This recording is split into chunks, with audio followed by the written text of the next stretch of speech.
UP के हाथरस में हुए भोले बाबा उर्फ सूरजपाल के सत्संग में हादसे के मामले में अब एसआईटी ने अपनी रिपोर्ट सीएम योगी आदित्यनाथ को सौंप दी है।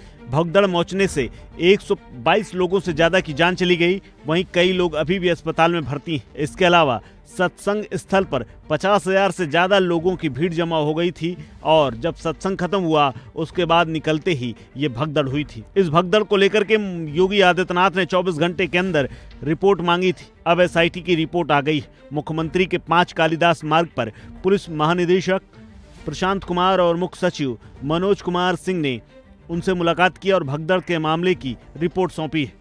इसका मतलब है कि हाथरस में हुई दिल दहला देने वाली घटना की रिपोर्ट अब मुख्यमंत्री के हाथ में।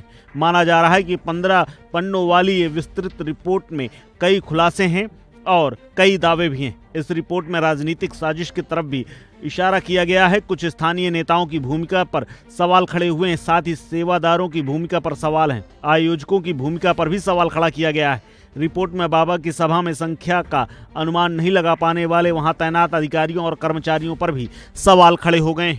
इसके अलावा बताया जा रहा है कि 70 से ज्यादा लोगों का बयान दर्ज किए गए। इनमें से डॉक्टर, एसपी, जिलाधिकारी, एम्बुलेंस वाला, सेवादार और अन्य लोग शामिल हैं। शासन को अब ये रिपोर्ट सौंपी गई है और जल्द ही माना जा रहा है कि सीएम योगी आदित्यनाथ कोई बड़ा फैसला ले सकते हैं। दरअसल इस रिपोर्ट में अगर देखा जाए तो मामले की फौरी तौर पर जांच रिपोर्ट शासन को मिली है। Commissioner Aligarh, ADG zone Agra की अध्यक्षता में एक कमेटी बनी थी। एसआईटी ने मामले में बयान और जांच के आधार पर रिपोर्ट सौंपी है। एसआईटी ने बड़े पैमाने पर मौके पर मौजूद लोगों के बयान लिए। सेवादारों के साथ ही सुरक्षा में लगी पुलिस का भी बयान दर्ज किया गया है। परमिशन देने वाले एसडीएम सिकंदरा राव का भी बयान दर्ज किया गया है। डीएम और कप्तान से भी घटना पर एसआईटी ने सवाल जवाब किए थे। एसआईटी की रिपोर्ट कई अफसरों पर कार्रवाई वाली हो सकती है। इसके अलावा न्यायिक आयोग हाथरस मामले की जो जांच कर रहा है वो भी एसआईटी की रिपोर्ट को देखेगा और एसआईटी की जांच रिपोर्ट भी न्यायिक आयोग को सौंपी जाएगी।